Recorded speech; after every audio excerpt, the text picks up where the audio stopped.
Once upon a time, two friends joined forces to bring you the best in horror entertainment. Brian from the north, Tim from the south, each bringing their own unique perspective to the horror community. Movie reviews, Blu-ray releases, beer pairings, games, and more. Welcome to your new home for horror. This is Civil Gore. Hey there, everybody. Welcome to episode 157 of the Civil Gore podcast. I am your host, Tim. And this is Brian. And judging by the title, don't worry, this is not the end of the podcast or anything.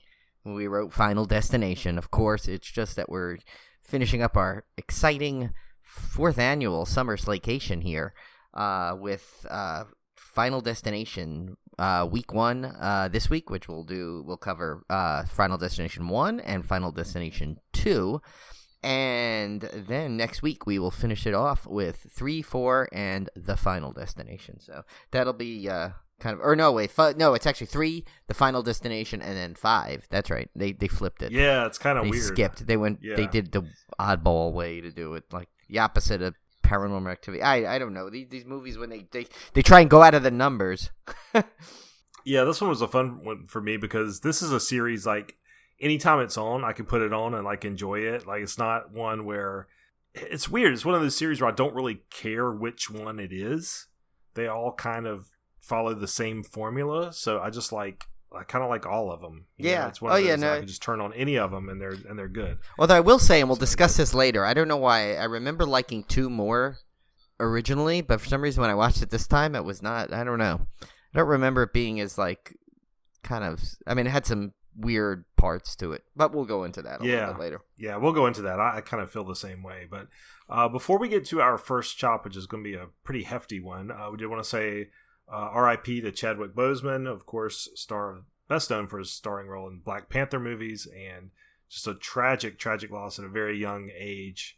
And 2020 is the gift that keeps on giving, I guess. That's just a horrible loss for the film community and the Marvel universe and just everything he's done. Like everything I've read about him, he was just like as nice a person as you would expect. Yeah. And like a real life type hero. Everybody had just nothing but kind things to say about him. Yeah, this one really stung just because nobody knew. I mean, except obviously people closest to him and his family, but like no one in the Marvel universe knew. None of his fans knew. I mean, this was...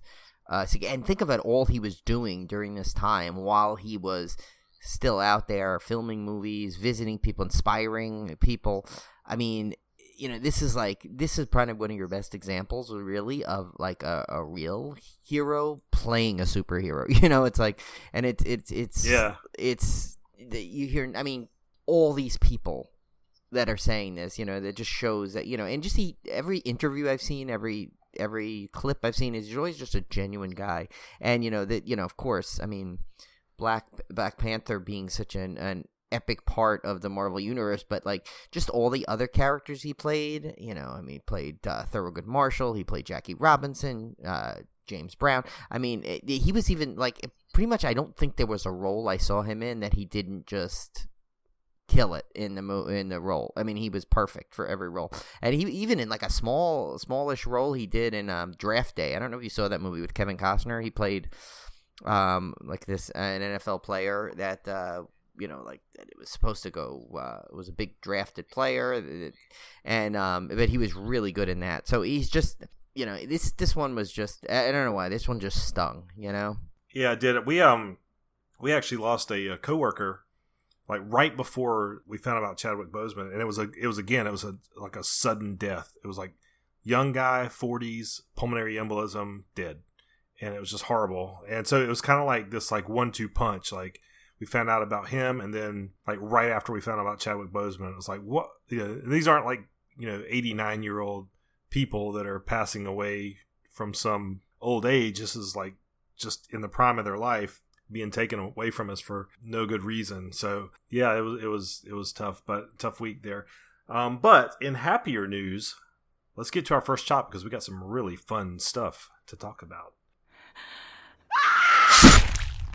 Okay, so Brian and I were fortunate enough to be invited to take part in a virtual film festival, and that was Fantasia Fest, which I think usually takes place in Quebec, right? Yeah, it's a Canadian film festival. I've only been a part of one other like actual film festival, and that was one that was held in Durham, and it was a horror film fest. And I went up there to meet some online friends and take part in this festival, and it was a lot of fun. Had a great time. It was in an old theater up there, so it was like one of those old classic theaters, and they showed different horror movies, and that was really fun. And then of course we did the one at New Jersey HorrorCon, right. The short film festival, which was a lot of fun. But I've never really taken part in any others, and this one was so much fun. We did, I think, 10 screeners, Brian. Yeah, I mean, they actually we got contacted by one of our contacts that had been sending us some stuff in the past. I think this one was Kayla had sent this to us. But so we got an email about it, and I looked on there, and at the bottom it said, if you want to get press accreditations, to contact them. And I know we're not, I mean, we are proud of our podcast, but I know we are not the upper echelon of media out there. Right. So I had asked, I said, well, do podcasts count? And she said, sure, just fill out the form and see what happens. So I did. And I was just kind of, figured what happens. What's the worst that happens? We don't get it. But actually within, what was it, like a day, they wrote back to say we're good to go. And they, this was pretty legit because they had these, like when we requested the first screener, remember we had to assure the guy there that we read all the different things, followed all the embargo rules, that we were not to share this. We had to accept all these agreements, which of course, was easy because we just, I actually did one of my world famous spreadsheets. The guy I probably scared this guy off, probably thinking I'm a wacko, because I'm like, oh yeah, not only that, but actually did a spreadsheet with all the lists of the films, where they're from, when their press embargo ends, and he probably. Oh, and then we had to say that we were going to talk about Fantasia Fest on the episode. Which we need there's to all email. These rules and stuff. Yeah, I think I need to actually email them after that. Once this episode is ready to go, I need to contact them and let them know.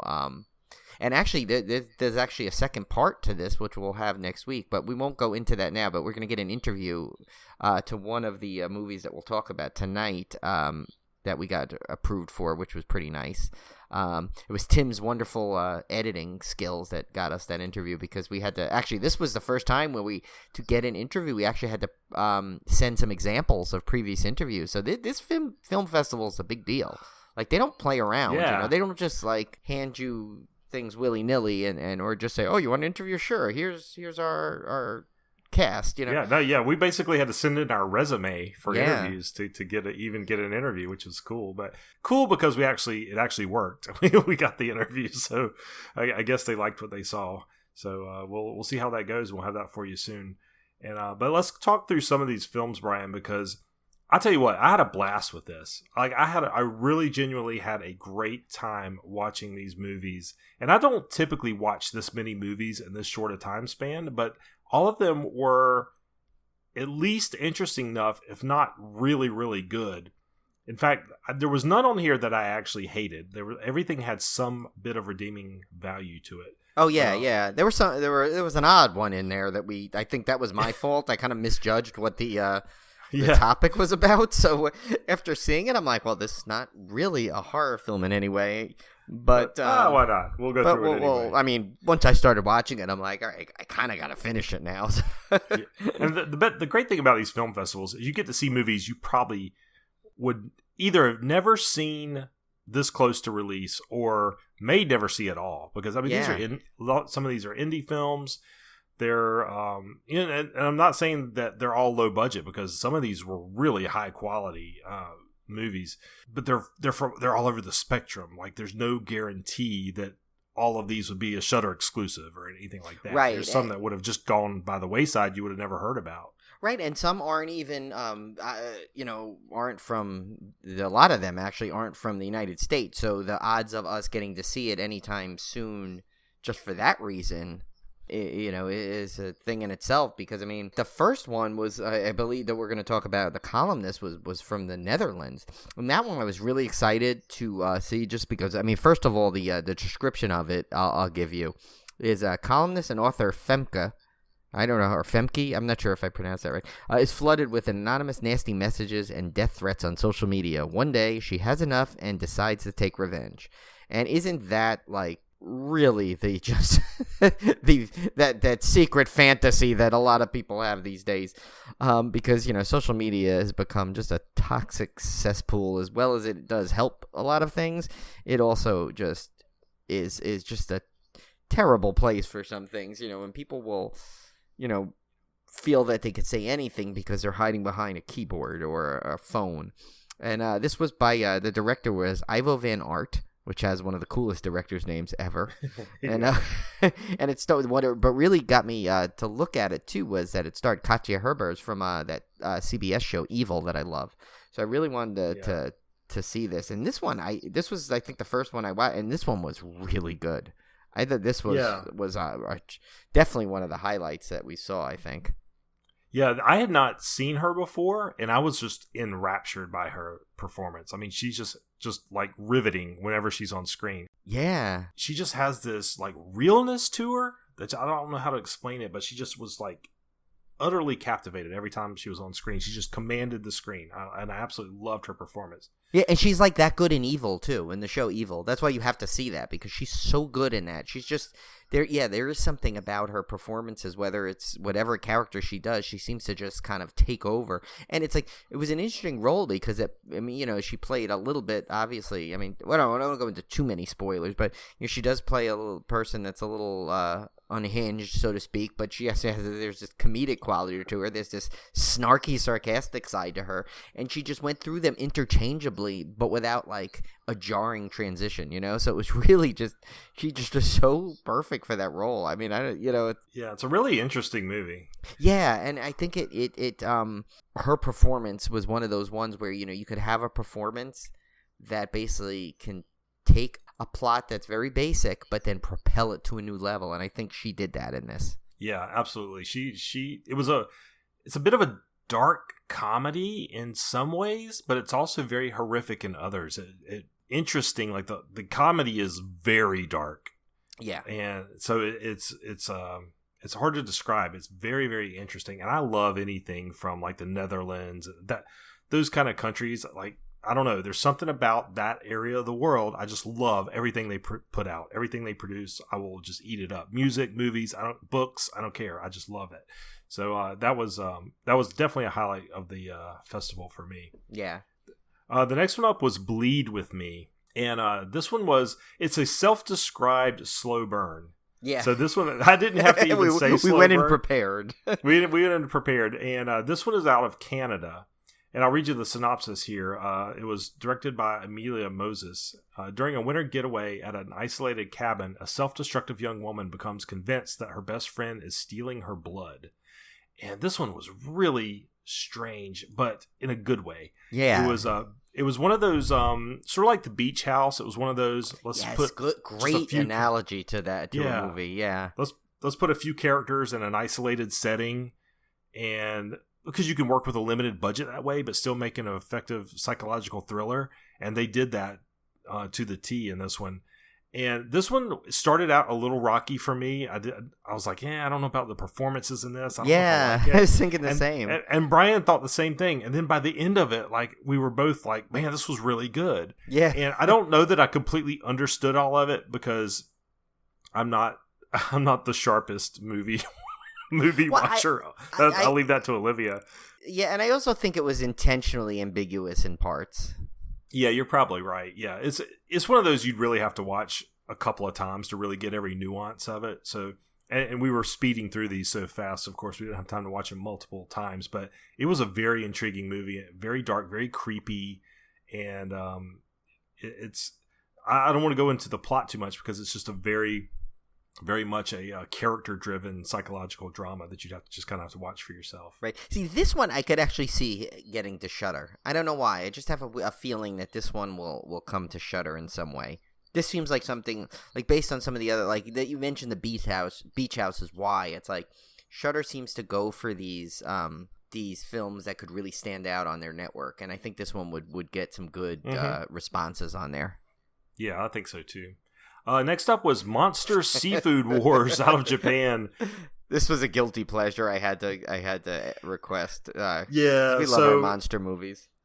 This one was basically this one's definitely more comedy than horror, and it's basically a cheesy, modern, giant Japanese monster movie. That's basically what it is. I mean, it uses the most silliest looking monsters you can imagine. There's a crab, a squid, and an octopus, I think, that are mutated. I think we need to read the description for this one. I think I need to read this one. Yuta, a young master at the Suzuki Fish Market, accidentally drops his meal of mixed seafood into the Sumida River. Sometime afterwards, a gigantic mutated squid monster rises from the depths and begins to wreak havoc upon an awe-stricken Tokyo. Attempts by the Japan Self-Defense Forces to stop the creature prove futile. As it seemed things couldn't get any worse, an enormous mutant octopus monster emerges from the deep and heads into a clash of the titans with the gargantuan squid. As a last-ditch effort, the government forms the Seafood Monster Attack Team, or SMAT, and an all-new plan of attack is immediately put into action. But just as the tide appears to be turning in humanity's favor, a colossal crab monster appears, joining the monster seafood wars and plunging the world into culinary chaos. And this was directed by Minoru Kawasaki. Yeah, this one's just fun. It's silly, it's crazy, it's got giant, very rubbery men in suit monsters, and I don't know, if you like that kind of thing, you're gonna absolutely love this one. Yeah, no, this is like the perfectly guilty pleasure all day long. Oh yeah, once I saw this on the list, I'm like, all right, we need to get this. We need to see this one because this will be fun. And that's one that would be hard to maybe see. Like this one, I could see slipping through the cracks because it's not going to get picked up probably by Shudder. I wouldn't think. I could be wrong, but it just doesn't seem like it quite fits because it's more comedy. But then where else is it going to fit? I don't know. I hope more people do get to see it because it was a lot of fun. Yeah, I could see it eventually going to Prime or like Tubi or something maybe. Yeah.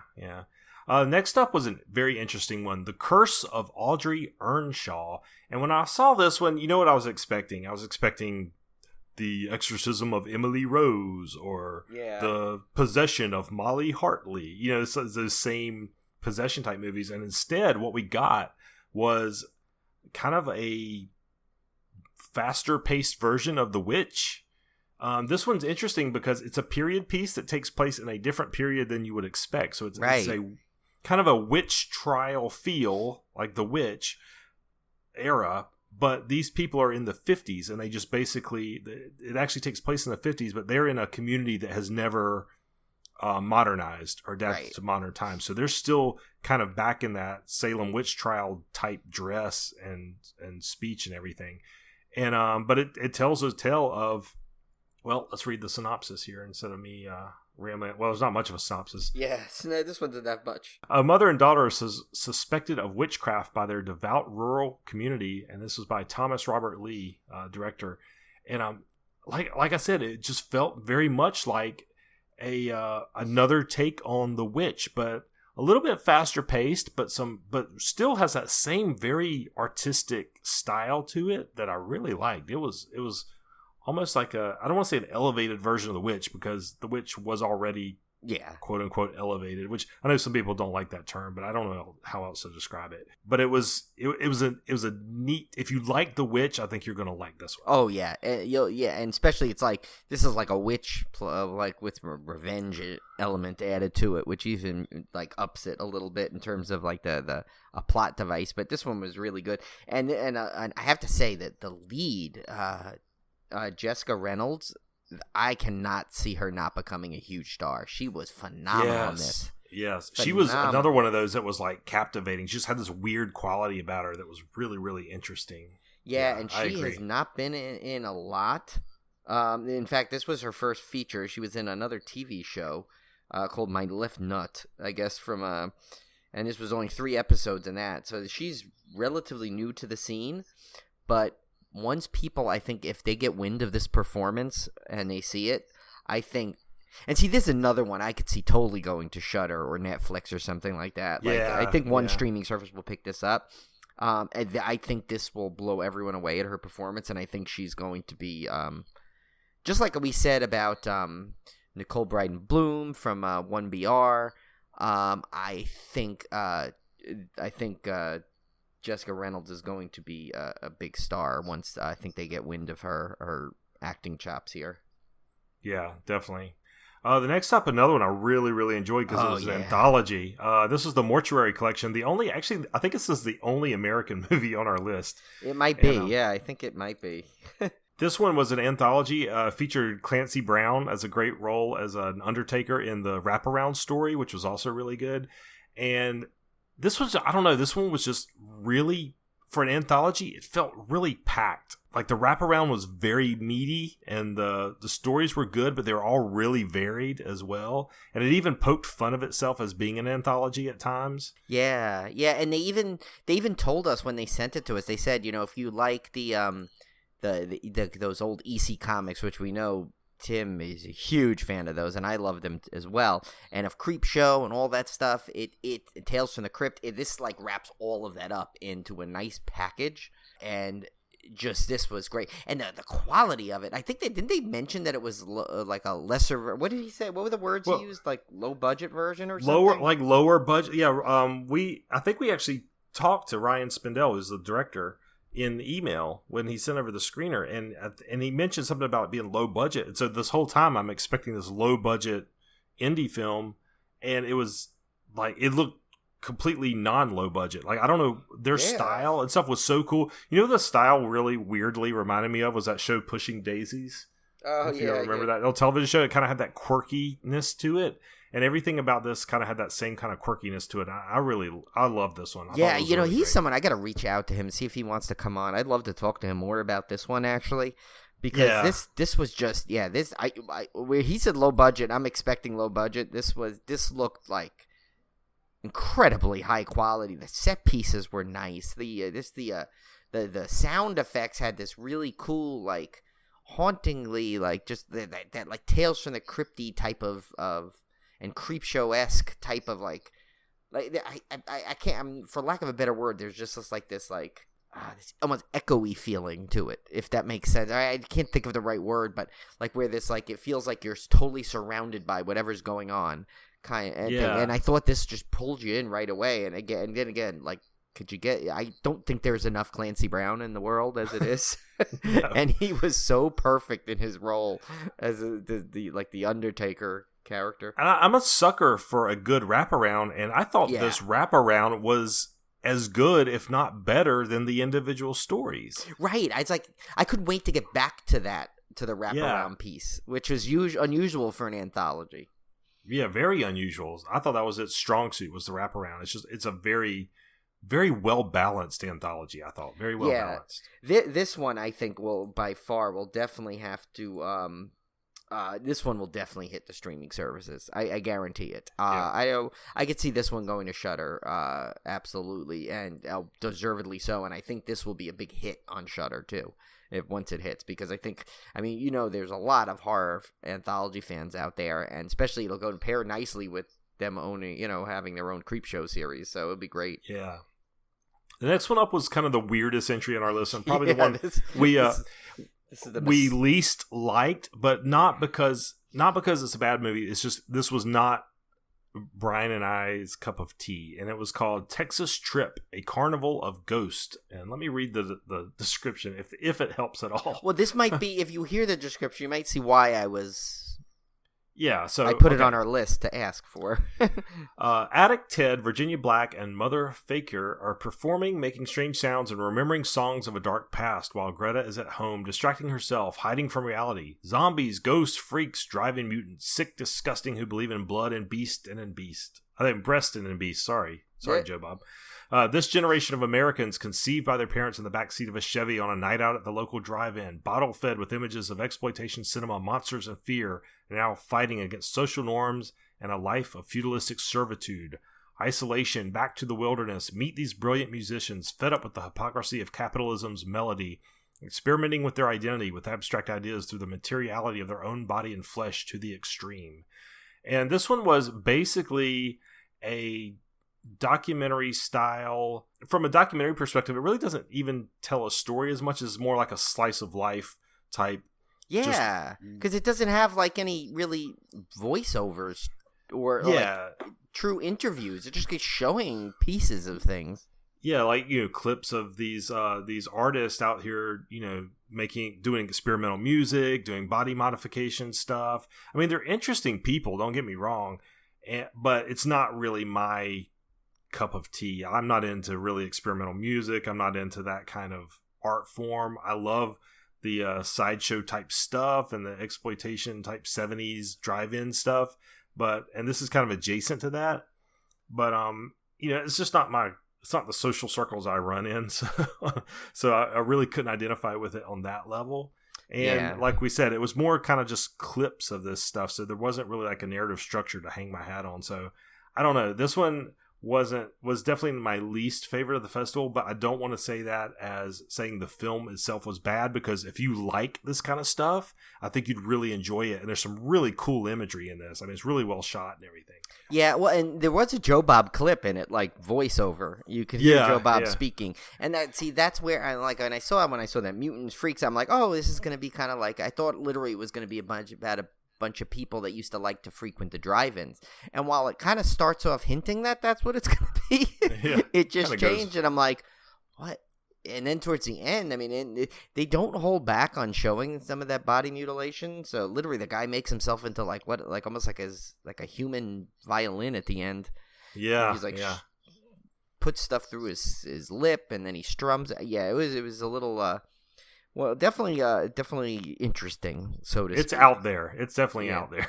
Yeah, I think we should skip the next one and save that for the last part. Yeah, me because too. I think that's been our favorite. So we'll make that one the last one. The next one. So we got this one. When I saw this on the list, I knew this had to be one that we saw also because we were big fans of the series, and that is called Hail to the Deadites. And I am a sucker for any kind of movies documentaries based on a fandom. I love it. Like, I've seen the Star Wars ones, I've seen Star Trek ones, I've seen all other kinds of ones, and that are similar to those kind of things where they take a fandom and they go through like the convention circuits, the number one fan, so to speak, how the people who were the creators and starred in it, how they react to seeing all this, the fans. And so to me, this was a no-brainer. So I'll just read you quickly the description. It's brief. I mean, I kind of described it, but it's a documentary about fans of the Evil Dead films and explores the classic franchise, undying and ever-growing popularity. And this one was just so great. This was actually a Canadian film. It was from Quebec. Mm-hmm.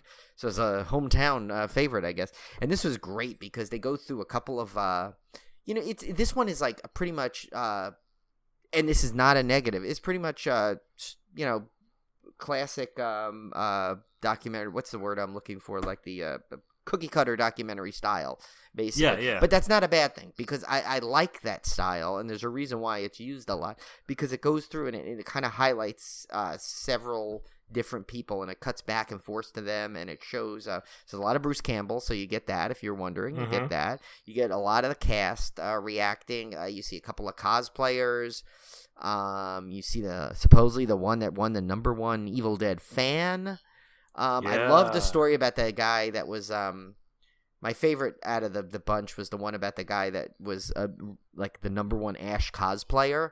And he needed to raise money to get to meet Bruce Campbell. And that story, I won't go into details, but that story will kind of give you a lump in your throat because it was so great to see someone who's such a big fan getting to, like, who just didn't have the means to get to this convention, to this Evil Dead convention, makes it there and gets to meet his hero. Well, and this movie had a lot of heart to it. There was some times where I got a little emotional because there were some certain stories that were very touching.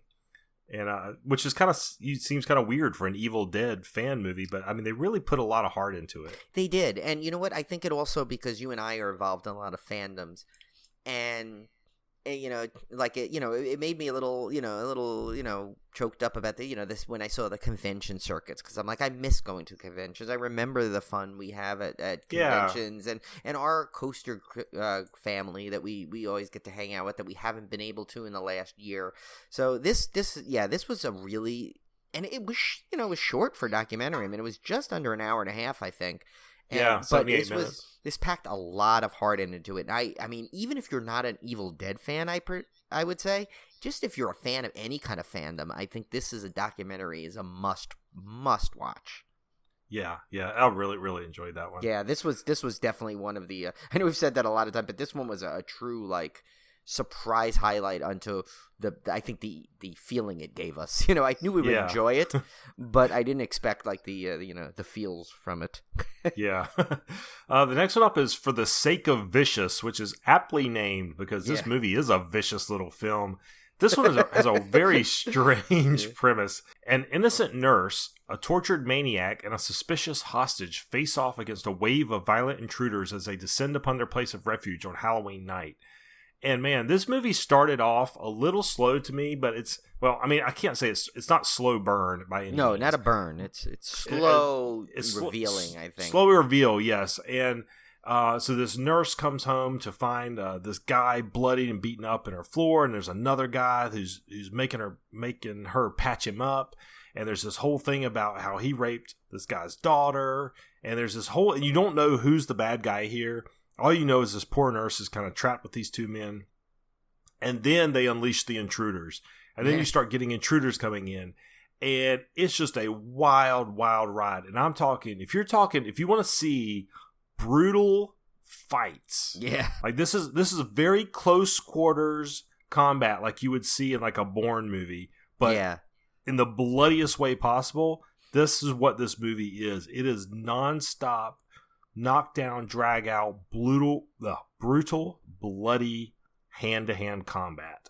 Yeah, it reminded me a little at parts of like The Hunt a little bit, which how it was really a lot of gore and in like close-up gore and a lot of like, and the like the last fight scene in The Hunt was brutal and just blood was everywhere. And it's so funny because this poor woman lives in this not like the biggest house you can imagine, like Tim said, it's very close quarters, and this house gets thrashed. Everyone is injured. No one is just okay. And there was some eyeball thing in there that just freaked me out. Oh, yeah. It is brutal, but it was dare I say, a fun movie to watch. It was one of those that was, I didn't think I would like it after the first few minutes. I thought I was going to be like, I'm not going to really care for this one. But by the end, it just keeps ramping up the intensity so much. It wins you over. It does. I was completely enthralled by the end. Even though the violence was a little more than I care to take, it was a little on the upper end of my tolerance for gore and violence, but it was like I couldn't keep my eyes off of it because I haven't seen a movie that features that much close quarters brutality. Yeah. It's really interesting, and not in a torture porn type setting where you have a helpless victim who's getting tortured. It wasn't like that. It's like these people are just going at it. Yeah, and at one point you don't know who's getting hit, who's getting sliced, who's a good guy, who's a bad guy. The whole movie you still don't know. And even at the end, you basically, I guess, kind of figure out what happened. But everyone is like saying, like playing the blame game in this, so you don't know if it's true or not or what. You just don't know. It was crazy. It was a wild ride. If you a lot of that like crazy like nonstop stuff, don't worry, because I know you'll be sitting there saying, what are they talking about after like 15 minutes? There's nothing going on. Trust me. Once the intruders come in, you were in for one heck of a ride, I'll tell you. As Ron Burgundy would say, well, that escalated quickly. Yeah, oh my God. If there was a time for that meme to go in to a movie, that thing like right there at that moment, I could just see him sitting on the sidelines with his beer going, well, that escalated quickly. Yeah. And the last one before we get to our favorite of the festival was a German film called Schlaf or Sleep. Ken's probably critiquing my pronunciation. I know. Oh my God, yeah. I'm like afraid actually to discuss this, but now that he's back and listening, but probably he'll take him a couple days to catch up. So maybe we'll be able to get a break before he starts making fun of our pronunciations of everything. But the description is on this one. It says, Marlene, a woman plagued by horrific dreams, suffers a breakdown in a remote village. As her daughter Mona follows, she comes upon a well-kept family secret and an old curse that ultimately threatens her life, a never-ending nightmare. And now this one was odd movie, but it was wow, was it ever? I'll tell you though, I could not look away from it. Like I couldn't, like I was so drawn into it, and it was subtitled. So you know, obviously with a subtitled movie, you need to focus a little more. You can't have your phone out. You can't be looking away because you'll literally miss a line unless you can speak fluent German. And so Ken will not have a problem with this. No, one. Ken would be fine, but I had to focus. But yet, there was something about it, and I think this is the performances were really, really like I have to say overall, I mean, look, where have these people?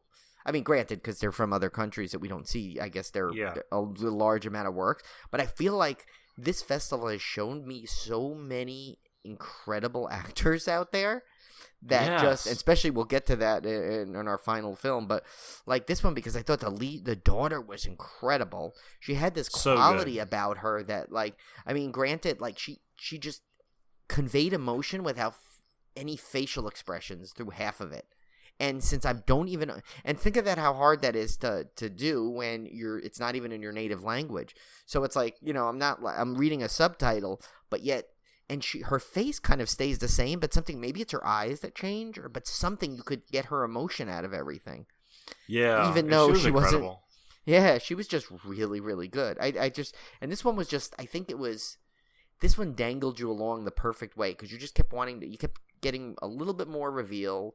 There was a little bit of creepiness going on the entire time. You knew something was up, but you didn't know what. And you know, I think I dug the whole thing on how you can get into it. And I got a weird Shining vibe from this one. I think because it took place at a hotel. Yeah. That was closed for the season, and you're right. Totally. And it had that same kind of like creepy imagery to it and creepy feel to it. It wasn't a Shining clone by any means. No, but it had kind of the same stuff. And there was a lot of nightmarish things where you didn't know if she's dreaming or if she's not, or if she's awake. There was a lot of that in there. So be forewarned. But some of the scenes like were super, super creepy. I don't know that I understood this one by any stretch of the imagination, but I loved every minute of it. Yeah, I kind of like, actually, they threw a lot at you towards the end to where that could be the fact that we're also, we don't know that we didn't understand it by language and we are reading subtitles. Sometimes you can. It is sometimes a little harder to catch things going on because if you're and I was watching it on my iPad, so I'm watching it on a small screen, trying to read and see at the same time. It gets a little difficult on a strong when, especially when imagery is a big key element to this. But towards the end, there was this whole other subplot going on, I think, that, I mean, I think I got enough of it, and it didn't take away my enjoyment by any means. I just think I would have enjoyed it even more if I would have caught all of it. But that's, like I said, that is not the fault of the filmmaker. I think the filmmaker did an incredible job on it, and the cast was incredible. I think this is just me struggling to, I should have cast it onto my TV or something. Yeah, it was fantastic. So if you get a chance to see that one, again, Schlaf or Sleep, definitely check that one out. I think we'll need to post all these movies, too, somewhere. I know our site's not ready yet, but maybe if we can, in the rundown or something, we'll write them I'll definitely have it in the show notes. If you look on the podcast feed, you'll definitely see these in the show notes. And I'll put the year and some of these may be within 1 or 2 year range, I guess, but I'll put the country of origin as well, so you can make sure you get the right one. Because there's several films called Alone. Oh my god! Which is our next on the list. And I think few that were called Sleep too. So speaking of that, Alone is the next on our list, and this was hands down my favorite of the entire festival. Not to say that the rest were bad by any means, like you said, you've heard Brian and I gushing over them for the last half hour. But Alone was definitely my favorite. This one actually was from the U.S., Brian. I was wrong. We had a second one from the U.S. Oh, right. A recently widowed traveler is kidnapped by a cold-blooded killer only to escape into the wilderness where she is forced to battle against the elements as her pursuer closes in on her. And this is directed by John Hyams. And this one, on its surface, if you just read that description, sounds like, oh, it's a run-of-the-mill woman trapped by a serial killer. She has to escape and fight back. It sounds like a typical blah, blah, blah, blah. And even the trailer, while looking good, kind of implied that was what you were getting. But just on a good level of it. And so I really went into this not expecting a whole lot. I figured it would be decent. Anything in this film festival that I'd seen so far up to this point was really, at least like good, if not great. So I was expecting it to be okay. I was not expected to enjoy it as much as I did. And Mark Menchaca, is it Mark Menchaca? I think Menchaca. That's how it looks like. Hopefully I pronounced that name right. Yeah, because we're supposed to interview him next week along with Jules Wilcox and John Hyams. So hopefully, hopefully we have pronounced your names correctly. If not, we'll learn it by then. Yeah, but he was one of the creepiest killers I've seen on screen in a long time. I mean, he was outstanding. Yeah, I mean, just gave me the willies every time he came on screen. Yeah, and I don't want to go in too much because I want to save some of it for our interview when we discuss it with him. But I will say, I have to say, it's like what I think was so, and we'll find out more hopefully. What I think made him so creepy is at first look of him, he looks like your everyday nice guy. Mm-hmm. You find out quickly and just how like there's that, but it's almost nice to a suspicion. But yeah, I mean, I'm hesitant. I don't want to give too much away about this one because I want people to watch it themselves. Because this is one that I think once this gets into general circuit. Now I think this actually comes out officially September 18th, so it's coming out soon. So I don't know if it'll be on VOD. I'm not sure what format it'll be on. If it'll hit one of the streaming networks first, but I have a feeling this one's going to get a lot of buzz once this starts to get circulated. I mean, it's already getting a lot of buzz from the festival circuit, but I think once it hits, starts hitting more mainstream audiences that'll see this, I think this is going to be one that you're going to hear a lot of positive things about.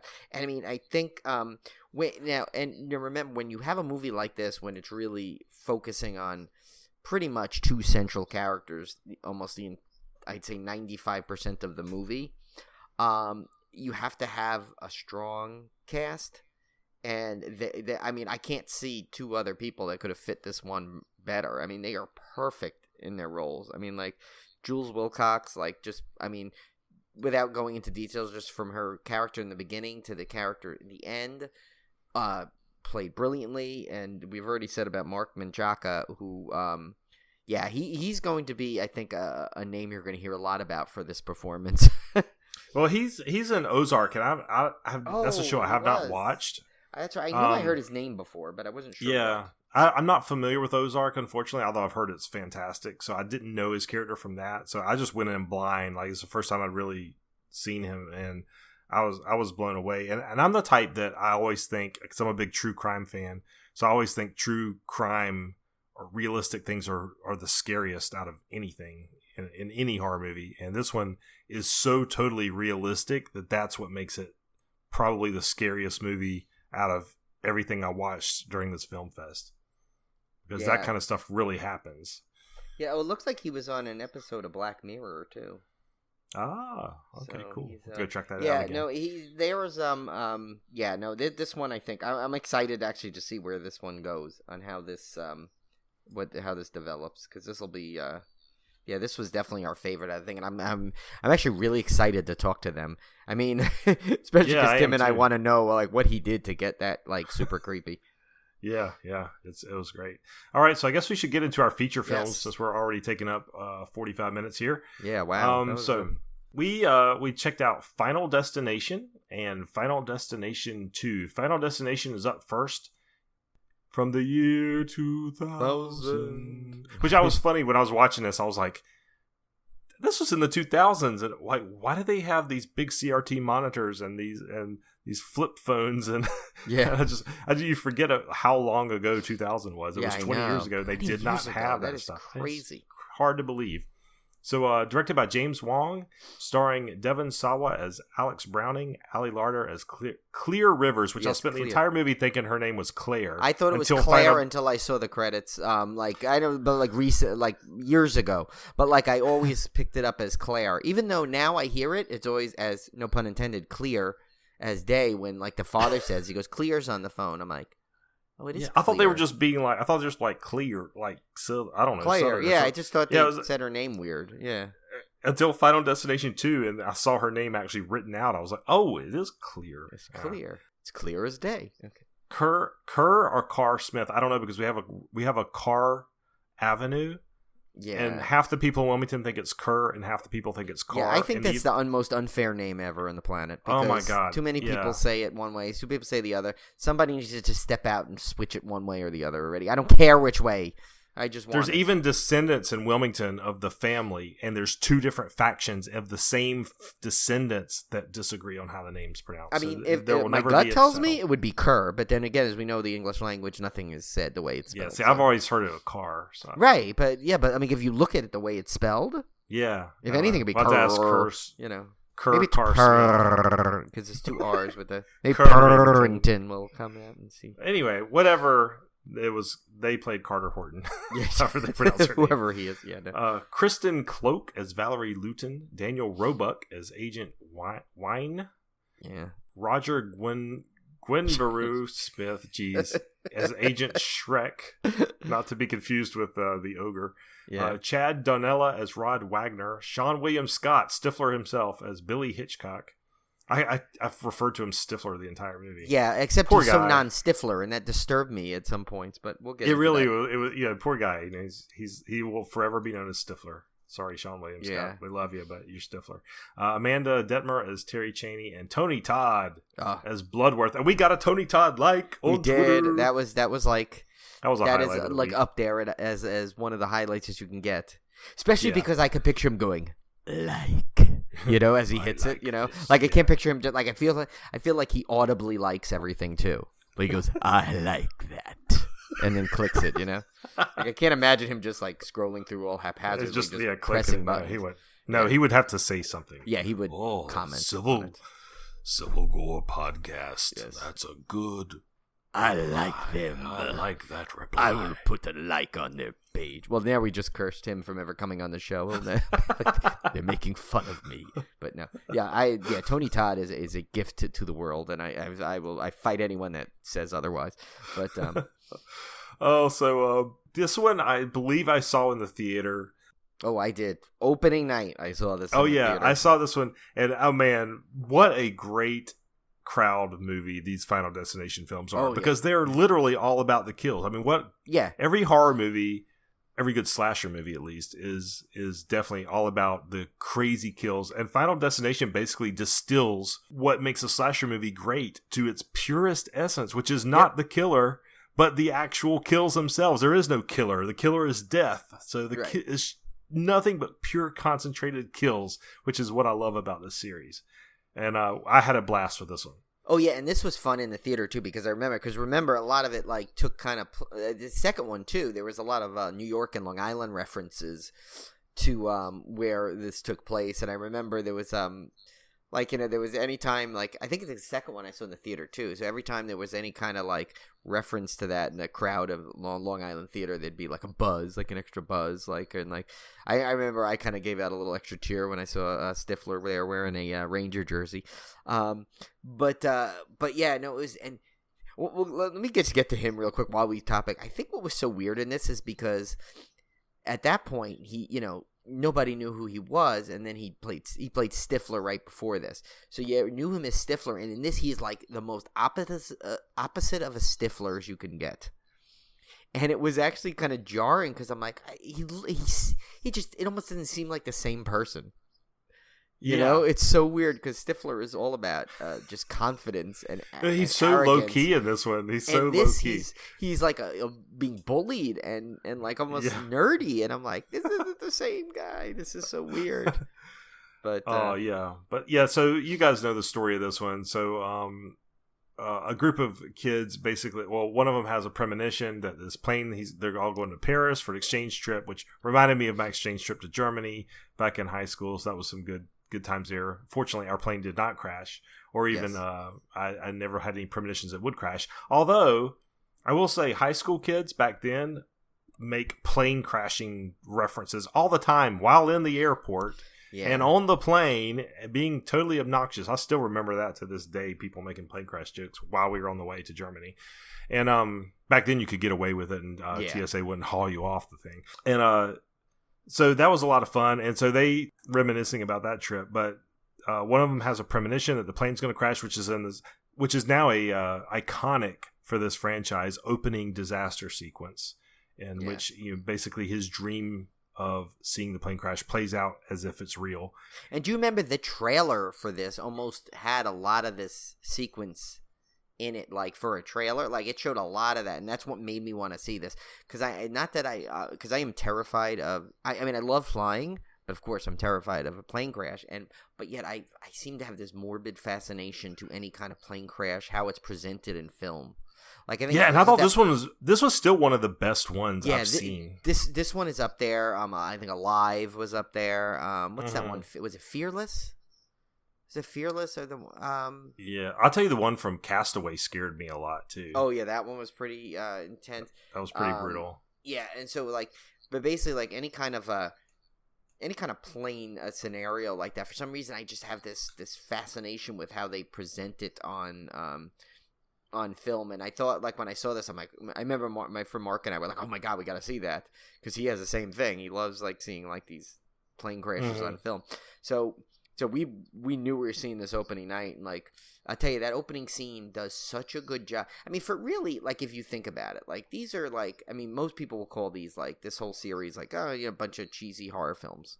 I get it, you know, that's not ever, that's what sadly, you know, a lot of people will just say that off for horror. But I will tell you this opening sequence, it really does, like, even now while I was watching it on like my Blu-ray, little portable Blu-ray player, like it the tension it captures through that whole opening sequence is like, you really, like, you see Devon Sawa like all sweating and it's like a lot, like the noise, and it seems like very unsettling the entire time. Like if I could just picture myself on there being like being a nervous wreck just with all the loud sounds going on. It's like they did something, I think, really well. Whoever the sound editor was on this did a fantastic job of making a lot of sounds to make you uneasy. Like, you know, whether it was like like just a of the what you hear when you get on a plane. Like, I think that was elevated up a little bit, and it was just like there was a lot of tension, and the editor cut it quick, so it really felt like there was not one relaxing moment. Like, you felt like you were Alex's character, Alex in this, where you were constantly on edge the entire opening sequence as he was getting on board the plane and switching seats and moving around and all this stuff. Like, and I have to say, like, if they, like, I don't know many. I mean, granted, it wasn't the very opening scene. There was that little sequence he had at the house, you know, but overall, like, just, I think I mean, there are not many horror films that start off with such a bang, no pun intended, you know, like, like, I mean, it's great. And actually, I love when I think one of the coolest sequences, because it's so eerie, like, is that whole thing when they're all fighting after they've gotten off the plane, and Sean William Scott is the only one looking out, and he sees it explode off in the distance, and then the glass goes shut. I was like, wow, that is crazy, because that is so creepy. Because how many times have you literally sat in an airport waiting for your flight, looking at a window, watching planes take off, you know? Yeah. So it's like it did it was a really good choice, instead of like showing it like off kind of in the background while you were supposed to kind of be focusing on other things. It was just really well done, I thought.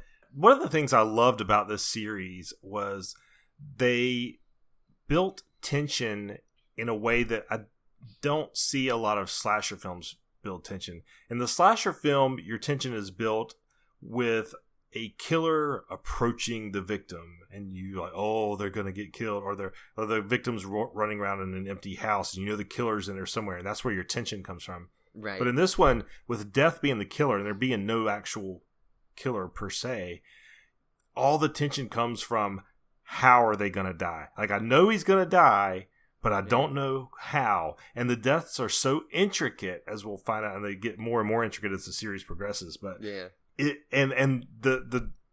film creators have also done this thing, especially as you get later into the series, where they try to psych you out and make you think they're going to die one way, but they're actually going to die a different way. And I loved how they play with that tension of how exactly is this guy going to die, and you're spending the whole film like anticipating it. It's just a different kind of tension than you typically see, which I thought was just kind of neat. And I think that's what made this series stand out. It was such a unique concept that I had never seen done before, and I think that's why I loved it so much. And they also, what it was funny what you said that too, with the tension building up, like about how he's going to die, but you also, based on the natural progression of the movie, you know even who's going to die next. They flat out tell you. Exactly, yeah. They're like, they okay, tell he's you. dying next. How is he going to die? Well, let's see. Or will he switch with someone? And then he doesn't, so it's like, it's somehow with simultaneously flat out telling you exactly what's going to happen. I mean, literally the whole movie is about death's design that they figure out and lay out for you, the audience. Yeah. As they discover it, yet they still find a way to build out the tension for it, which is not that, on paper sounds easy, but it's not to do. It's not an easy way to do it. And I think that's where 2 got lost a little bit on it, but we'll get to that in a minute. Yeah, I've got another thing I want to point out about 2 that made me dislike it much more than this film.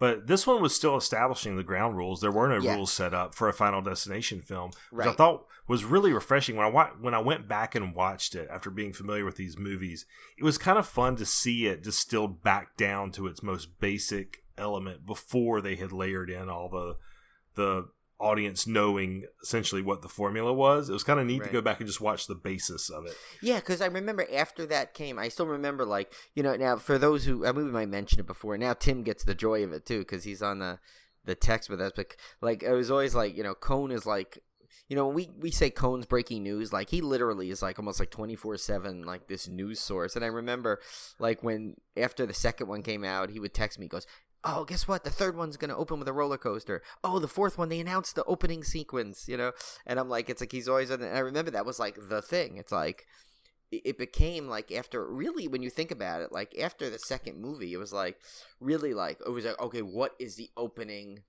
death sequence? It's like the Scream franchise. Yeah, it's just like the Scream franchise. Exactly, yeah. So you always want to know what kind of opening is it going to have, and and they try and outdo the next one. And if you notice, they've managed to pick, as we get through, they've literally picked probably like some of the most like epic ones. I mean, granted, they kind of did go a little bit back in 4 when they went back to another automobile accident, but it was from a different perspective. At this time, it wasn't in a car; it was watching cars. So, yeah. But still, in the end, so it's like that. It's interesting how they managed to that became a calling card, is like what the opening would be, kind of thing, and it's kind of fun.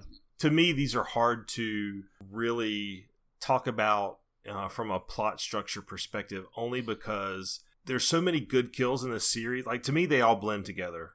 I mean, they really do. They kind of all blend together. Now, granted, I have not watched these back to back before, which we're going to do for this project, so it's going to be a little different now.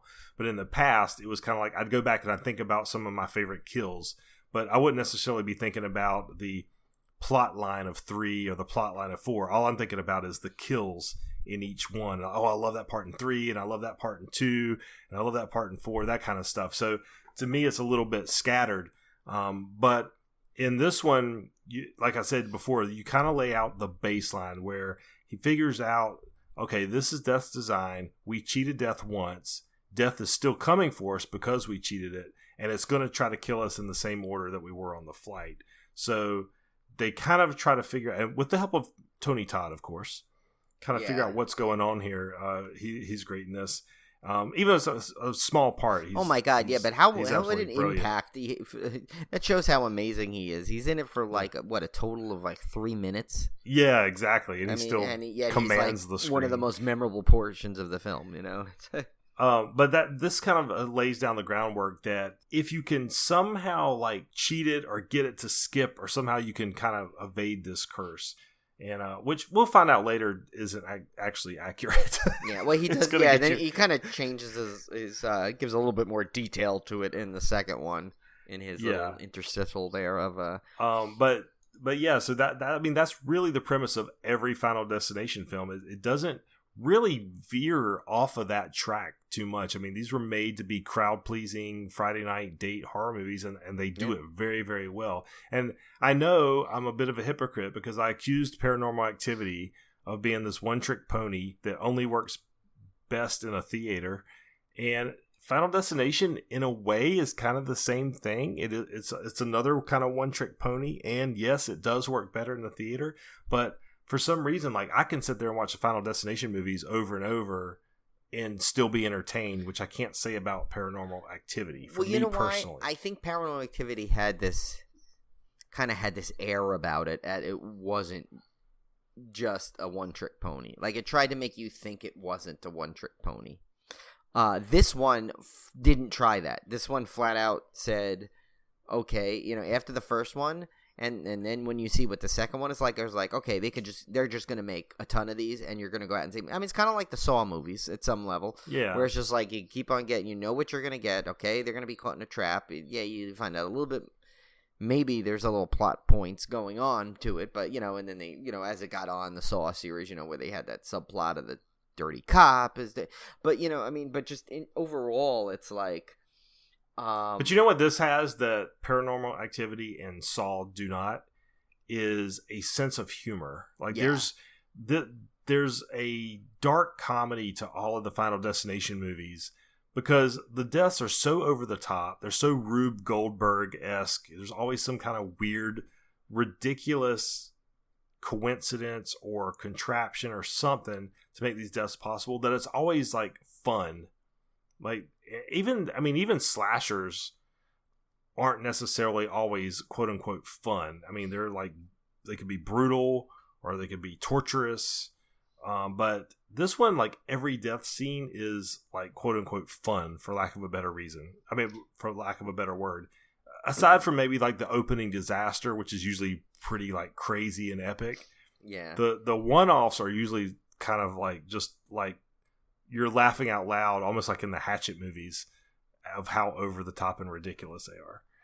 Yeah, I mean, yeah, because in this one, you know, definitely had the probably this one went didn't have as like much gory overtly bloody ones as some of the other ones did going on, but this one I think was, you know, it was starting off the way it needed to. This movie was set to give you a taste of what to come. I have a feeling they always intended this to be a franchise.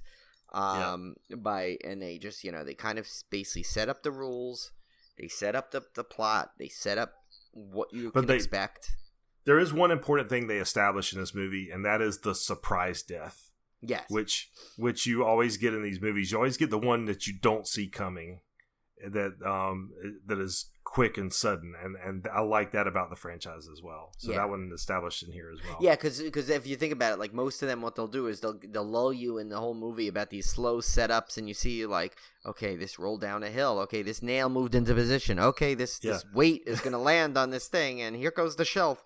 But yet, like in this one, it's the bus. You know, It's like he sees the bus coming. She's walking backwards in mid-sentence, splat. You know, and it's like, oh, I remember I was like completely shocked at that when I saw that kill. I was like, what just happened? Like it blew my mind when I first saw it. Yeah, because I remember getting startled. It was almost like an unusual jump scare, so to speak. And the way I expected, like I was watching it this time, and I'm kind of like, you know, I always remember how that startled me, but now I've seen it a million times. I know when it's coming. I don't even flinch. But I'm wondering, like, I kind of remember vaguely thinking the way that scene was going to play out. She was going to back out, curse him out. He was going to walk after her, and something happens to him. You know, and it's like, because that's the way they kind of set these films up, like mostly. And at that point, I think like the death before that was his friend who had the slow, grueling, drawn out death. So I assume like at this point you're like, okay, so that's how they're going to do it. This is what it's going to be like. It's going to be these weird, unusual circumstances that are going to get to happen to get him to get these characters killed off. And then that one just gets wiped out in a blink of an eye. You know, it's like, yeah. So I guess we'll go through some of the trivia here. Yeah. I'll just pick some at random. Story was originally the concept for an abandoned X-Files television script, which was inspired by Soul Survivor from 1984. And of course, James Wong directed several episodes of the X-Files, so he was very familiar with that property. And here's one. Obviously, this is close to home, even though you know, I do remember this, even though I think I might have been out of town when this happened, but I was back. And so much of the news footage is shown is actual footage from the July 1996 explosion and crash of TWA Flight 800 off the East Mauritius, Long Island. New York, of course. Not only does this borrow footage of the crash of TWA Flight 800, it borrows other things as well. The July 17th, 1996 flight was carrying a high school French club. It exploded suddenly and was investigated for possible deliberate act caused causing the accident, first a bomb, then a surface-to-air missile.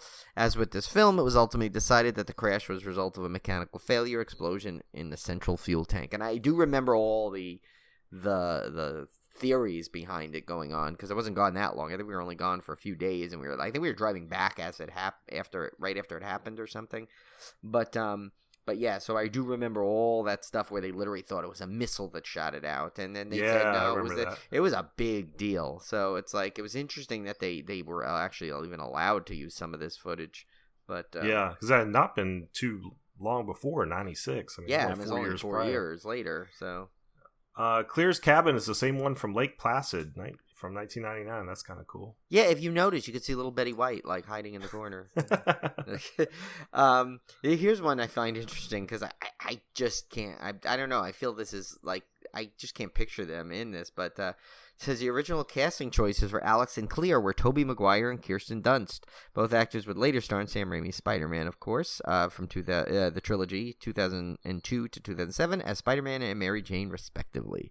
So I don't know. I don't know if that would have worked. I don't think Tobey Maguire kind of has too much of a seriousness to him that I don't know if he would have, like, I don't know. I don't think he would have played the Alex character right. Kirsten Dunst, I think, could play anything you give her, but I don't know. Tobey Maguire has this weird quality about him, so I don't know. Yeah, I think it's also unfortunately, we know them too much from their like starring roles, so they always seem like too big for this role. But back then, maybe they wouldn't have been. I don't know. It's just hard to. Well, no, I mean, I knew Kirsten Dunst going into Spider-Man, so I mean, and that was only 2 years later, so.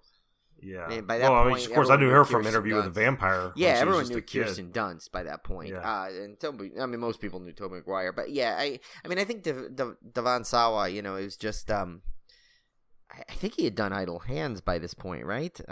So I think of course he was in Casper, but he was younger then.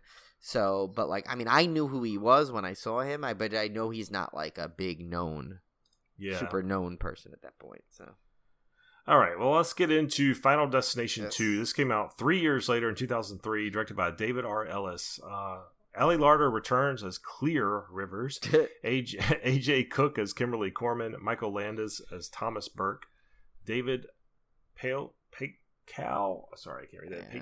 as Evan Lewis, James T. Kirk. Yeah, there's no Tim added the T.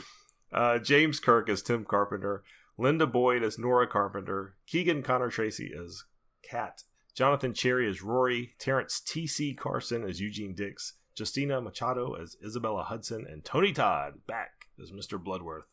When Kimberly has a violent premonition of a highway pileup, she blocks the freeway, keeping a few others meant to die safe. Or are they? The survivors mysteriously start dying, and it's up to Kimberly to stop it before she's next. And so this one starts out with the infamous logging truck sequence, which has made everybody terrified of getting behind a logging truck, which I've always been terrified of those. And my coworker told me a story of when he was in high school, he actually had this happen to him.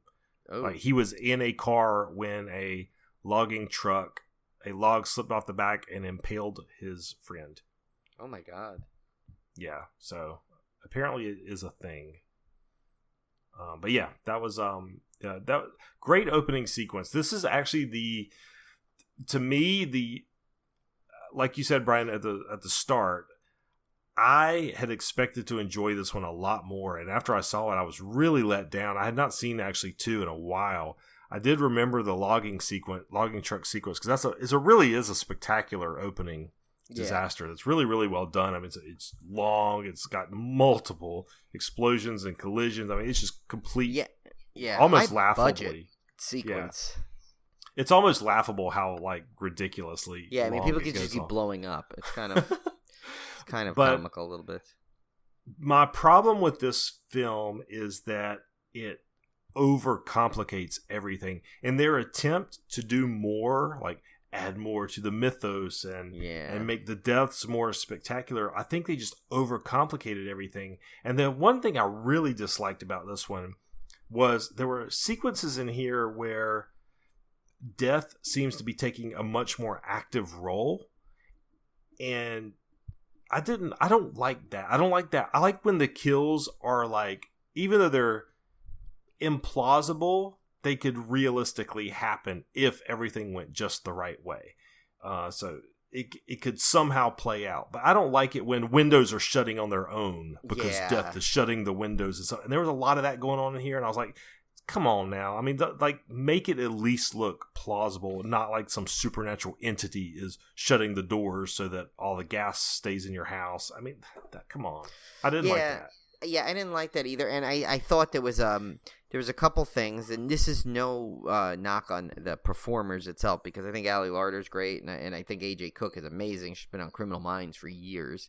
So it's not them, but like I didn't like the transformation of what the Clear character became. She became this, like, I know, drastically different now, and like she always seemed kind of more down to earth in the first one, and this one she's like this very cynical, like, yeah, and all mean, I'm not gonna help you, I can't help you. Meanwhile, she's like this good-hearted person in the first one.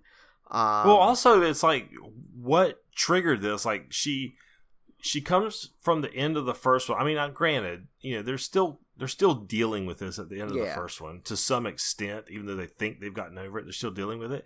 But it's like, what happened in that intervening years that turned her into like a mental patient? Yeah, self-admitted, but yeah. But she still locks herself up in a mental asylum, and like you said, she's cynical, she's bitter.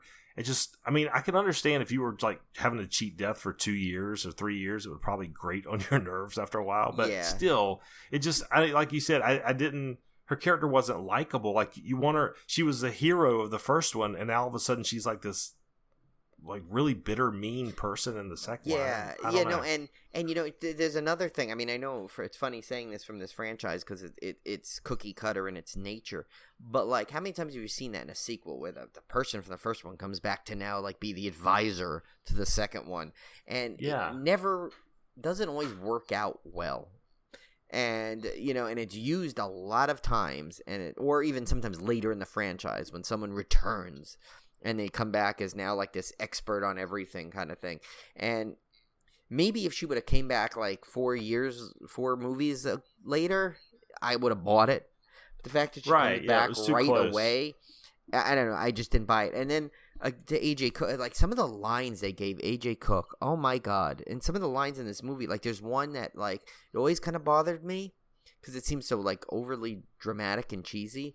And this time I watched it, I was like, even though I knew it was coming, I'm just like, oh my God. Like when they were talking, when they were all at the meeting, and she's like, they're handing out the phones to like, okay, here's how we're going to beat it. So if I say Subway, to get to a high rise or something like that. I'm just like, oh, what a horribly written line of dialogue. It sounds so stupid.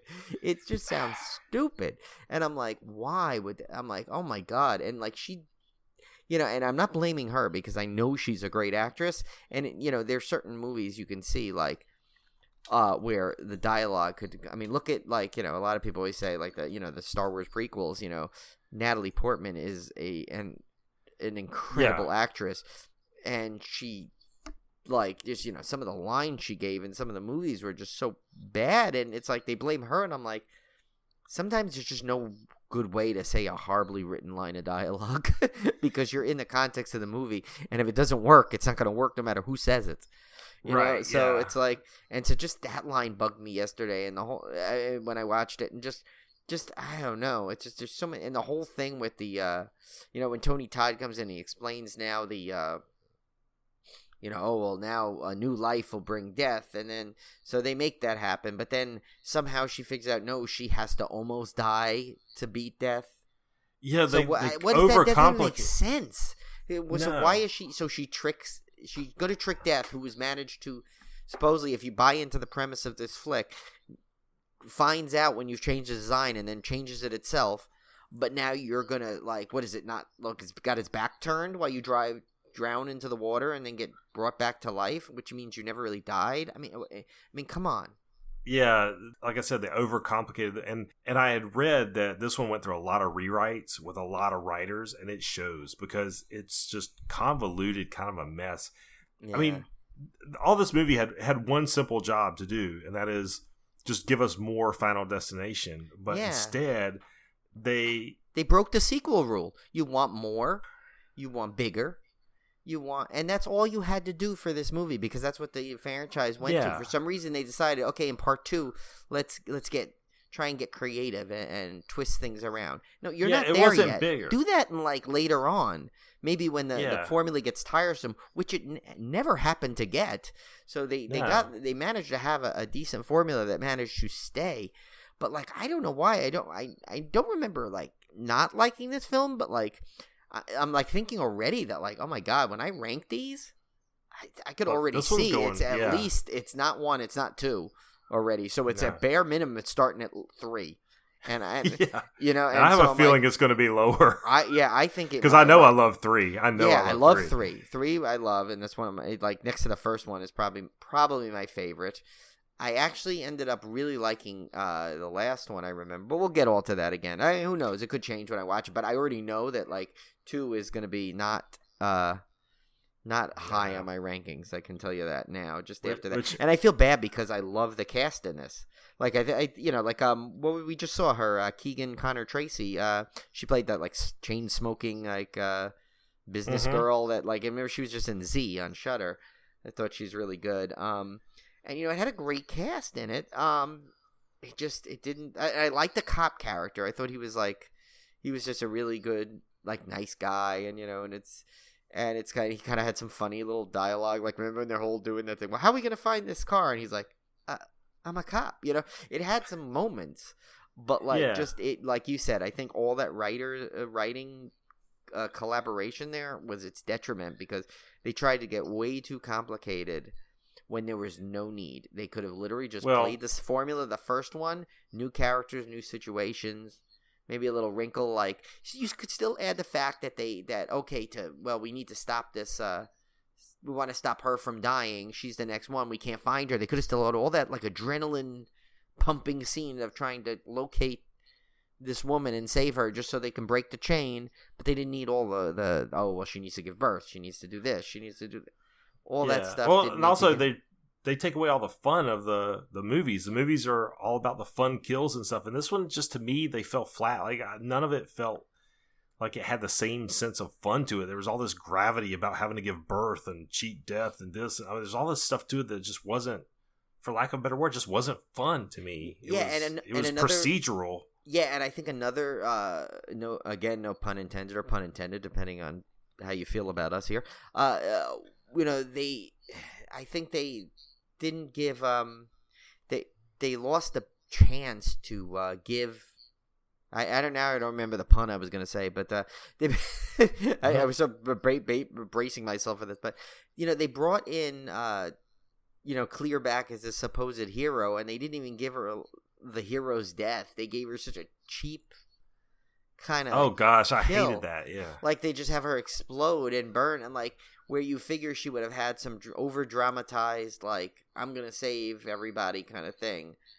Because that would have been more fitting to her character. It seemed like this movie had a lot of spots where they could have gone one way or another, and they went the wrong way every time. Yeah, exactly. Which is what the problem was. So maybe it should have been called Wrong Turn. Well, I guess we'll go through a couple of these trivias. Yeah. The one I really surprised me, and this was kind of farther down the list, Brian, so feel free to pick a different one, but was that the Devon Sawa was supposed to reprise his role of Alex Browning in the film along with Ali Larter, but a dispute with his contract with New Line could not be settled, so they killed him off screen, obviously with a headline clipping that his character was killed by a brick to the head. So that's the reason he wasn't in the film, which I like the idea that he died eventually. Because the one thing that bothered me about these movies was at the end, they're like, oh, we did it. We cheated death. Well, you've cheated death 10 times in the movie. Why do you think this time's the one that actually solved everything? Yeah, right. I hated that. That's the one thing that bothered me about the first one is that, oh, we cheated death. Oh. Right. Plus, it kept the stakes high now. Yeah. Now you still had stakes. Now you see, oh, shoot. The guy that supposedly saw everything and was going to survive didn't survive in the end. He ended up still dying.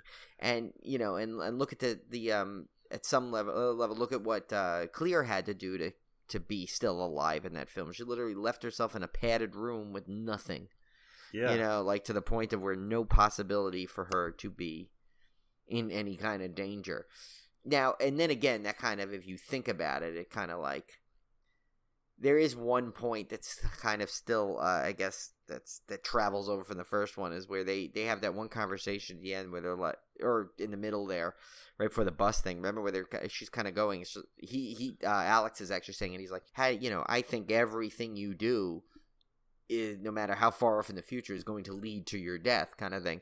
So it's like, her picking that institution maybe was able to be found, and she could find, if she was able to be found, and she was able to be appealed to come out. So I mean, yeah. So I mean, but that's like and I don't know, reaching for that one. I mean, and I probably wouldn't even remembered it if I didn't watch them back to back. So, but again, yeah. So that's good. But I guess. Oh, and here's one that's pretty good. It's like, because this is one of the few constants that makes sense too. It's like, it says the mortician, William Bloodworth, of course, played by the amazing and great Tony Todd, who I hope still wants to come on our show at some point, just because we tried to do a horrible impersonation of him. Talk about dulcet tones. He would put mine to shame, yeah, for sure. He's like, he makes you sound like me. To the mortician, but he says he foreshadows Clear's death when he says, "Such fire in you." So yeah, so I love that. I like that little moment. There was little subtle things like that. And this movie too, if you go, a lot of it I did not put in the trivia, just because there's so many Easter eggs and tip-offs, along the way in this that are very subtle, and like half the trivia is like filled with those. Yeah.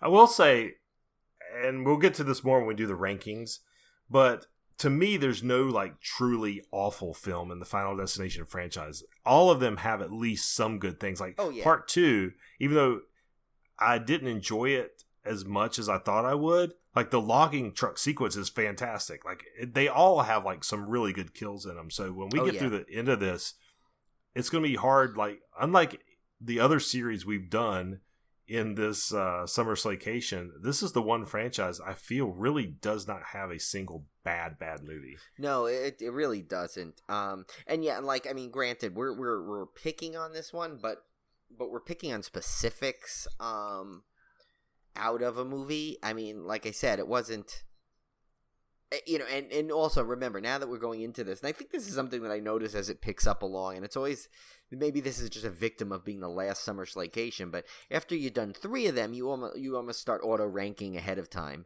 and you're kind of like, so you're being extra critical. I'm like, oh, I can see where this one's going. I can see where this one's going. But yeah.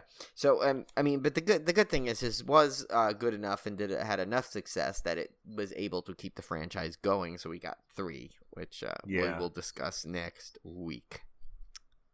All right. So Brian, what is our beer pairing for this series? So I have a perfect beer pairing. It's called Final Destination from Erie Brewing Company in Erie, Pennsylvania. Well, that's and it's very it's nice. 180%. No, just kidding. It's not Flight 180.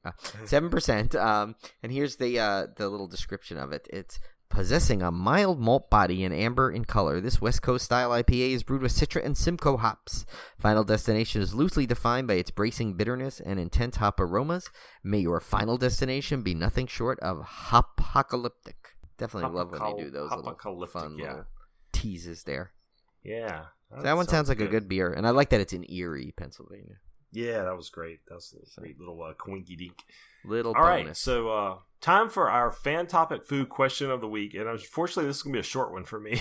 Oh yeah, mine is going to be a shocker of all epic proportions. I think I've told you this, but this is one that I think people that know me that don't know this story their jaw will be dropped and need help to be picked up. All right, well, at least you have a good story because I don't have a good story. So the question was, this was from our good buddy David McHugh. Have you ever walked out of a theater? And my answer is no, I have never walked out of a theater. Actually, it's a trick question. You've walked out every single time when the movie was over. That is true. But I know that's not what he means. I have literally, and I was racking my brain trying to come up with one. I was even thinking back when I went to movies with my mom when I was a kid. Did my mom ever walk out of a theater with me? So out of my, the only one that we almost walked out of was RoboCop. My mom took me to see that when I was, 14? Was I even 14? What was RoboCop? What was that, 87? Now, also, I will say, 87. I'm sure he does not mean the times when you're like waiting for other movies and you go sneak into another one to kill some time. No. Like this, like you walked out in disgust. I'm thinking, but 1987. So I was 13, actually 12, going on 13. The time RoboCop released. My mom took me to see it, and my mom is not one for like gore and violence. And I'm telling you, RoboCop is the wrong movie to go see, especially in 87. This was rated X at one point. Yeah, I mean, in 87, like, this was unheard of. And boy, she was livid. She did not like that she had brought her 12-year-old to this movie, and she almost walked out. I had to beg her to let me stay. So that's the only one I came a close call, but I honestly cannot remember a single time I've walked out of a theater, no matter how bad the movie is. I'm just not that type of person. Even if I'm in the middle of reading a book that I'm not enjoying, I'll still finish it. I'm just that I'm a completist. In my OCD, I can't do it. Yeah. So, nope, never walked out of a theater. Okay, so mine will stun you if you don't know the story. Okay. I did actually walk out of one film under that criteria of not disgust, just walked out in the middle of a movie. Do you want to know what that movie was, Tim? If you do, you obviously don't remember. You would have probably said something by now. No, I don't remember at all. It definitely wasn't a Star Wars movie, I can tell you that. It was Star Wars. No! The original. But I'm going to tell you why. So, here's what it was. I was super excited to go see Star Wars as a kid. I was only, they had just turned 5 when I went to go see it. So I was little, right? What I wanted my mom to take me to see it. But my mom was working at that time. My parents were divorced. So my mom had the babysitter take me, and she wanted to see it. So, and I, no big people are shocked because of my affinity for Star Wars and how much I love it and how it's pretty much my favorite thing. But what happened was I was a bratty little kid. I did not want to listen to the babysitter. I wanted to see this movie with my mom. I did not want to see it with her. So we go in there, and I looked. And at that point, I think I had wanted to see it from seeing TV commercials. Even at 5, I kind of knew what it was, But the thing was that I wanted to. So I think I just wanted to cause as much trouble as possible. So I was pretending. I was almost pretending I was bored. And lucky enough, there was the sequence where R2 and 3PO were walking in the desert on Tatooine in the beginning. And for a kid of 5, I could see that being pretty boring. So I was crafty, and I used that as my out, and I said, I don't like this movie, I need to go. So I wanted to mostly ruin it for the babysitter. Oh man. So I forced him to work out, but then it was basically shooting myself in the foot, because then I realized, okay, now I'm not getting to see Star Wars, a movie I really wanted to see, as much as you want to see a movie at 5 years old. I think I had some toys at that point and everything. And so lucky enough, I think a few weeks later, I was staying with my dad at my grandmother's house, and I begged him to take me to see it. And I think he wanted to see it too, but I think he even said, didn't you walk out of this, I heard, or something like that. But anyway, he ended up taking me to see it. And of course, the rest is history, as I loved it. After I sat through the whole thing. So I think that is got to be one of the most shocking things. That's one of those That's crazy. Trivia questions about me that when you know about it, it's almost unbelievable. Well, I do have a funny one. Because I just remembered one. When you said 5 years old, somehow it triggered this in my mind. I do remember one that we walked out of.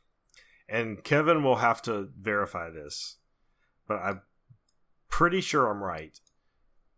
I believe my mom made us walk out of Breakin' 2 Electric Boogaloo. Oh, no. From 1984. Now, I could be wrong, because it could have been Breakin' 1. It might have been Breakin' 1, because Breakin' 1's even early. Because Kevin would have been 6 or 7 at the time of Breakin' 2. And then Breakin' was... God, when was Breakin'? If Breakin' 2 was 84, Breakin' 1 had to be at I'm having a trouble looking up Breakin'. Oh, wait, Breakin' was 1984. Were they both in the same year? No, I don't think they could have been. Maybe IMDb lists them. No, Breakin' and Breakin' 2 are listed as 1984 on IMDb. I don't think that could Breakin' 2 in December, and Breakin' 1 was in May. Really? I cannot believe that. Well, anyway, it was one of the Breakin' movies. And oh, you're right. 7 months after its predecessor. I just looked it up. Wow. I don't remember ever that happening like that. I always thought Teenage Mutant Ninja Turtles and Teenage Mutant Ninja Turtles 2 were close together, but I think that's a year apart. But I remember I was so mad because we had to walk out because Kevin was afraid of the dark. He's going to a freaking movie and he's afraid of the dark, and he got scared because the movie theater was dark and we had to leave in the middle of Breaking 2. And I don't know, I was big into break. It's so funny looking back. I was so big into breakdancing back then. I thought I could breakdance. So should we make a song like "There's No Stopping Tim"? No stop. Oh my god! Remember that song by Ali and Jerry? Yeah, I remember doing the worm. I remember God, this is the most 80s thing ever. I remember breakdancing to Pac-Man Fever. Oh my god, I remember Pac-Man Fever though. That was they don't get more 80s than that. No, but that remember that album, that Pac-Man Fever album? My favorite one on there was the Frogger song, though. Do you remember that? Where in the middle of the song we just go, "Pluck your magic twanger, Froggy," and like just out of the blue, and that was like the best thing ever. That was my favorite thing. There was one time I think I was drunk at a party and I just kept saying that over and over again, like. And like, but it's funny when you think about it though. But I remember Pac-Man Fever. I remember when that came out. That was like, I remember sitting in my class. There was a 4th grade class. We were playing that on like a tape recorder, one of those old school tape recorders, because someone had the tape of it. Yes. You know, like those tape recorders that were like the old ones where you like literally push play and then you pop it. You know, you have to push play and record down to record it. And everyone had them. They were like these big thick things. Yes, they were. Our young. And it had the red button for the record. Yeah. And like you would always like be like I remember, and if you held it just fast, you could make it go, and like you can make it like the Chipmunks and everything if you talk slow and then played it fast. Man. Remember that? I remember when. Oh God, that's how old I am. Our younger listeners are listening in abject horror right now. Tape recorders. What is these tapes you speak of? I remember when rap came out. Like I remember when that was like. That was a new thing. Like, what is this? It's rap music. What? Oh yeah, it was Rapper's Delight. Remember Rapper's Delight. Oh man, remember Blondie had a rap in her song in the Rapture. Remember that? Oh yeah, that song used to scare me because of she said a thing about the alien coming down and eating cars and stuff, and it freaked me out when I was have to say this now, Tim. You know that I am very fond of your family there, but you two have some odd fears. I mean, Kevin's afraid of a darkened movie theater. And you're afraid of a Blondie rapping about an alien. That song still freaks me out a little bit. It really does. Like because you know what happened is one of those. He could play guitar, Tim. The alien played guitar. I heard it when I was real little. Right, that song was probably late 70s, right? 78 or 79, probably. I don't remember if it was early 80s, but I listened to that song when I was a kid, and then it's one of those like I didn't hear for a long time. And you know, like you're like, man, what? I vaguely remember this song about this alien coming down and eating cars, and it scared me, but I don't know what it was. So it wasn't until like years later. Actually, I'm sorry, he eats guitars. No wonder why you're afraid. I'm sorry, I said that wrong. Yeah, he eats guitars. So it was one of those things where like I had this vague, shadowy memory of this creepy song I had heard, and then when I heard it again, I was like, oh, it's that Blondie song, but it still unnerved me because like the psychological damage had already been done. So I love Blondie, but that song still kind of creeps me out, at least that part of it. Yeah, actually, now that I'm looking at the lyrics a little more, I could see why you might be frightened by it. I think I might take that back because it talks about eating Cadillacs and Mercurys and Subarus. Yeah. Then he's a man from Mars, and then he's. I think it was the man from Mars thing scared me. Yeah, because he eats cars, he's eating bars. Yeah, we might have to do a deep dive into this song at some point. It's kind of scary when you're little. I don't know. Because think about it. He's basically there's no. It basically says where he won't have a hassle with the human race. So basically you're done. But it says apparently if you can hip hop and you don't stop, just blast off. You can get away from him. Well, so I couldn't hip hop at the time. I thought I could, but I couldn't. See, that was what it was. You just weren't ready yet physically for the rapture. You're just a couple of years too early, too late, I should say. Yeah. So oh my God! Only Civil War could go from Final Destination to Blondie. Okay, well, I do love Blondie though. I will say. But that's what's great about these off-topic discussions. Yeah. So. Yeah, David, you're killing it. He sent us a list, by the way. He's not the only one. We have others in there, and I totally do it random. It's just the odds are in your favor when someone sends like 20 and other people send like 1 or 2. Yeah, you know the odds are. We'll get to them all eventually. 20. Oh yeah, no, I have a list, and remember I was so excited when I figured out the randomized feature on Google Drive that I could. So I literally have been randomly sorting them, and then so whatever one comes to the top that hasn't been done, boom, that's the one that goes up there. So there is actually an order. So that's why we don't. And I also didn't want to like. That's a good way too. So I'm not like. Don't accidentally memorize the list. But it's funny, this one, when I saw it, I'm like, oh boy, I have to tell my shame of walking out of Star Wars. Oh, and by the way, that's one movie that Kevin owes me that I still have not forgotten. There's another one, and that's when he made us go see Care Bears movie 2 and then fell asleep in the middle of it, and my mom and me had to sit there and watch the rest of Care Bears movie 2 with him sound asleep. Oh my God. That's one we should have walked out of. Because he wouldn't have known the difference. But yeah, again, we're completists. Even so did you all give him the Care Bear stare? Yeah, we shot him with our rainbow chest. Poor Kevin. He's not faring well in this episode. He owes me 2 movies now. Oh my God. If you're listening, Kev, you owe me 2 movies. Well, he did bring. Well, no, I guess I mean, you would have discovered it too. I was gonna say he did bring you the wonders of Whitewater Summer and That's true. Is it Whitewater Summer? That's the one he likes. Yeah, right? Whitewater Summer. Yeah. Yeah, not the River Wild. I get those confused sometimes. Yeah. No, go watch Whitewater Summer, guys. It's awesome. Yeah, Whitewater Summer and Maximum Overdrive are definitely the Kevin movies of choice. Yes, for sure. All right, guys. Well, we will see you back here next week for the second half of the Final Destination series. What will we find? I think I've already got a pretty good idea because this is the series I was probably the most familiar with going in. Yeah. So I kind of already know what my rankings are going to be, but it'll be fun to discuss. I think too. And 3 I've seen so many times because I love it because of course the roller coaster. And Tim and I, of course, this is the perfect. This is a movie where Tim and I, both our passions collide. We're like basically. Yeah. That's as civil gore as you can get, a horror movie about a theme park. Yeah, exactly. So that's right. That's it right there. I mean, so yeah, that'll be fun. So I hope you guys enjoyed the Fantasia Fest talk. Go check out those movies. I'll list them in the show notes.